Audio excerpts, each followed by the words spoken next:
Hey friends, if you wish to reset or clear data usage in Windows, then please watch this video. I will guide you through the procedure.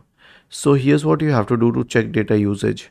Right click on the start button, select settings, go to the network and internet tab on the list on the left hand side, select advanced network settings, then scroll down and click on data usage, and here is the graph for data usage. Now this is all the information they have. They won't check the websites that you accessed exactly.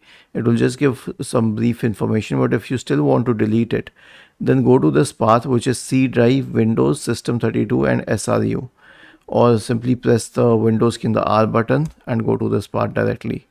Copy all of these SRU files, hit delete, and then click on skip. Now why didn't it delete all the files? Because my browser is still open, and these are files which are currently in use.